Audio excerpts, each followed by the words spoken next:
गुरु ब्रह्मा गुरु विष्णु गुरुदेवो महेश्वर गुरु साक्षात् परब्रह्मा तस्मै श्री गुरुवे नमः। वृषोध्वजाय विद्महे कृणीहस्ताय धीमहि तन्नो गुरु प्रचोदयात्। काञ्चीवासाय विद्महे शान्तरूपाय धीमहि तन्नो चन्द्रशेखरेन्द्र प्रचोदयात्। हर हर शंकर जय जय शंकर, हर हर शंकर जय जय शंकर। ஆன்மீக அன்பர்கள் எல்லாருக்கும் நமஸ்காரம். இன்னைக்கு வியாழக்கிழமை, குருவுக்கு உகந்த நாள். கடந்த ஒரு வருஷத்துக்கு மேலே நம்முடைய பிரத்யக்ஷ தெய்வம் பூஜ்ய ஸ்ரீ காஞ்சி மகா சுவாமிகளோட மிகச்சிறந்த நிகழ்வுகள் மற்றும் அவர் நிகழ்த்திய அற்புதங்களை ஒரு சிறு கதை வடிவில் பார்த்துட்டு வரோம். அது மட்டும் இல்லாமல் இன்னைக்கு பார்த்தோம்னா நவராத்திரி, அதாவது குரு ஆரம்பம். அன்பர்கள் எல்லாருக்கும் இந்த நவராத்திரி மிகச்சிறப்பாக அமையணும்னு வாழ்த்துக்களை தெரிவிச்சுக்கிறேன். இப்போ வழக்கமாக பார்க்குற அந்த அற்புதம், காஞ்சி பெரியவா நடத்திய அற்புதம் பார்க்கலாமா? இன்னைக்கு நான் சொல்ல போகிற அந்த அற்புதம் திருச்சிராப்பள்ளியில் நேஷனல் காலேஜில் நடந்தது. பல வருஷத்துக்கு முன்னால் நடந்தது. நம்ம ஸ்ரீமடம் திருச்சியில் முகாமிட்டிருக்கா. உங்களுக்கு தான் தெரியுமே, தெரியவா எங்கெங்கெல்லாம் முகாம் போடுறாலோ அங்கெல்லாம் அவரை பார்க்கறதுக்காக, அவருடைய கடைக்கண் பட்டு ஆட்சிகளை பெறுவதற்காக கூட்டம் அலைமோதும். அந்த மாதிரி தான் அன்றைக்கி நல்ல கூட்டம் இங்கே திருச்சிராப்பள்ளியில். அன்றைக்கி வியாழக்கிழமை வேறு, அனுஷம் ரெண்டும் ஒன்றா சேர்ந்து நடத்து. அதனால் கூட்டம் ரெட்டிப்பாயிடுது. நல்ல கூட்டம் அன்றைக்கி. நல்ல வெயில், சித்திரை வைகாசி மாதம் வெயிலெலாம் பார்த்துக்கோங்களேன்.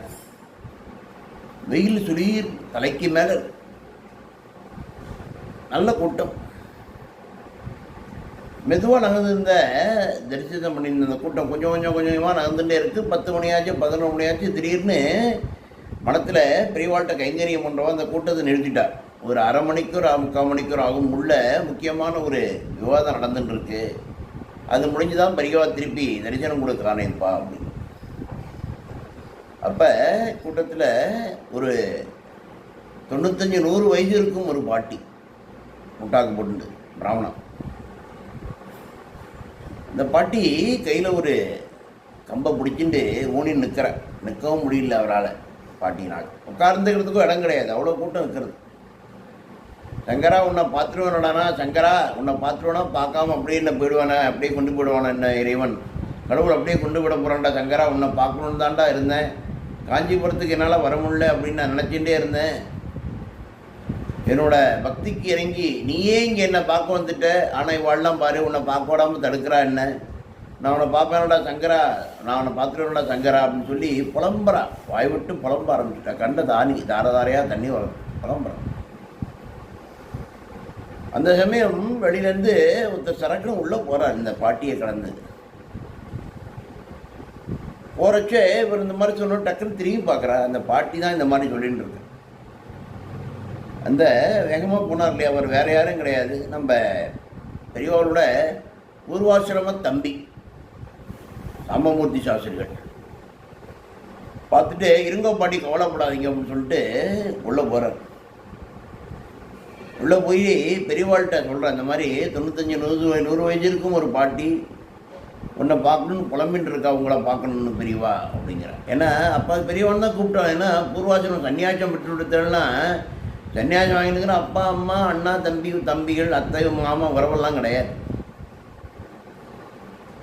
அவர் சொல்லி முடிச்சு தான் தாம சொல்லி கூட முடிக்கலன்னு வச்சுக்கோங்களேன். டக்குன்னு பெரியவா எழுந்துட்டா. பெரியவா எப்போதும் வேகமாக இருக்கக்கூட. டக்குன்னு 4 பாய்ச்சல் டக்குன்னு வந்துட்டா. பாட்டி பக்கத்தில் வந்துட்டா. பாட்டி தான் வந்துட்டோம், அவங்க சங்கரா வந்துட்டேன் என்ன பாரு அப்படிங்கிற. பாட்டிக்கு கையும் ஓடலை காலும் ஓடலை. தன்னுடைய கையால் பெரியவருடைய முகத்தை தாடையை பிடிச்சி தடவி கொடுக்குறார். பெரியவாளுக்கு 13 வயசுக்கு முன்னால் அவ அம்மா மகாலட்சுமி மாமி பெரியவா தன்னோட முகத்தை தடவினதுக்கு அப்புறம் கிட்டத்தட்ட ஒரு 50-55 வருஷம் கழித்து மற்ற ஒரு ஸ்ரீயோட கை அப்போ தான் மேலே படுறதுன்னு வச்சுக்கோங்களேன். பெரியவாளுக்கு ஆனந்த கண்ணீர். சங்கரா வந்துட்டியாடா, சங்கரா வந்துட்டியாடா அப்படிங்கிற பாட்டி. நீ வந்து நிற்கிறடா, எனக்கு கண் மங்களாக தெரியறதே, ஃபுல்லாக தெரிய மாட்டேங்கிறியா நீ அப்படிங்கிற. பெரியதோ வரேன் பாட்டி வாங்க அப்படின்னு சொல்லி ஒரு கையால் பெரியவாளை அந்த பாட்டியை பெரியவா கொண்டு போய் நல்லா வெயில் அடிக்கிறது, வெயிலில் போய் நிற்கிறார். பளீர்னு வெயில் அடிக்கிற மாதிரி நிற்கிறார். இப்போ பாரு பாட்டி, இப்போ பாருங்க சங்கரனை பாரு. பாட்டி பார்த்து கன்னத்தில் போட்டுக்கிறா, சங்கரா பார்த்துட்டேன்டா, சங்கரா உன்னை பார்த்துட்டேன்டா, இனிமேல் இந்த ஜென்மம் இருந்தான்னு இல்லைன்னடா, என்ன இந்த கட்டை போனாலும் போகலண்ணா, இனிமேல் உன்னை பார்க்கறதுக்கு தாண்டா இத்தனை நாள் உயிரை வச்சுட்டேன், நீ வந்துட்டடா, உன்னை பார்த்துட்டேன்டா சங்கரா அப்படின்னு சொல்லி ஆனந்த கூத்தாடி இருக்கா. அதுக்கப்புறமா பெரியவா வந்து பாட்டிகிட்ட, பாட்டி இந்த மாதிரி கண்ணாமன்னு கூட்டம் இருக்குது, என்ன உனக்கு வயசாகிடுது, இந்த மாதிரி வந்துட்டு பார்க்கணும் கொண்டோம்னா இருக்கக்கூடாது, நீ ஆத்திரியே இரு, உன்னை விட்டு அந்த சங்கரம் உன்னை விட்டு எங்கேயுமே போக மாட்டேன், உன்னோடத்தான் கூட இருப்பேன், கடைசி வரைக்கும் இருப்பேன், நீ கவலைப்படாத, ஆத்திலேயே பக்தி ஸ்மரணையாக இறைவன் நாமத்தை பாடின்ற அப்படின்னு சொல்லிட்டு ஆசீர்வாதம் பண்ணிட்டு உள்ளே போயிட்டார். பாட்டிக்கு ஆச்சரியம் தாங்கல்ல, பொடிநடையாக தான் வந்த நோக்கம் நிறைவேறிடுது அப்படின்னு சொல்லி அதுக்கு போயிட்டார். இது முடிஞ்சு 2-3 நாள் கழித்து பெரியவாள்கிட்ட அதே அவருடைய பூர்வாசன் தம்பி சமமூர்த்தி சாஸ்திரிகள் சொல்கிறார், அன்றைக்கி நீ இங்கே பார்த்தாலே பெரியவா அந்த பாட்டி நேற்று காலமாயிட்டேன். பெரியவா சொல்லிக்க, நேக்கு ஏற்கனவே தெரியும், அதனால தான் சொன்னேன் எங்கேயும் அலைய வேண்டாம், ஆற்றுலையே இரு அப்படி சொன்னேன் அப்படிங்கிறார். இன்னொரு ஆச்சரியம் பார்ப்போம். அதாவது இந்த பாட்டி வந்து சங்கரா பார்த்துட்டேன்னு கன்னத்தில் போட்டுட்டா இல்லையா, அப்போ அவர் பார்த்தது ரொம்ப பெரியவாளையா, இல்லைன்னா பெரியவா ரூபத்தில் இருந்த சாட்சாத் தந்த பரமேஸ்வரனையா அப்படிங்கிறது அந்த பெரியவாளுக்கும் பாட்டிக்கும் தான் வெளிச்சம். ஏன்னா சிவபெருமானுக்கு சங்கரன்னு ஒரு பேர் உண்டு, எல்லாருக்கும் தெரிஞ்சிருக்கும் அது.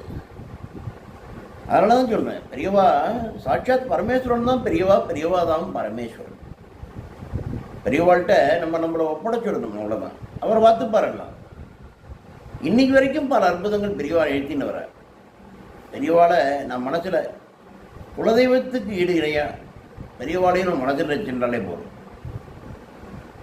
பெரியவா செய்யாத அற்புதங்கள், நிகழ்த்தாத நிகழ்வுகள் எதுவுமே கிடையாது அப்படிங்கிறதுக்கு எந்த ஒரு நிகழ்வு ஒரு சிறிய எடுத்துக்காட்டு. புரியுறதா?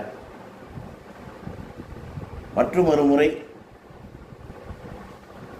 என்னுடைய நவராத்திரி நல்வாழ்த்துக்களை ஆன்மீக அன்பர்கள் உங்கள் எல்லாருக்கும் தெரிவிச்சுட்டு அடுத்த வியாழக்கிழமை மற்றொரு அற்புதத்தில் உங்களை சந்திக்கிறேன்.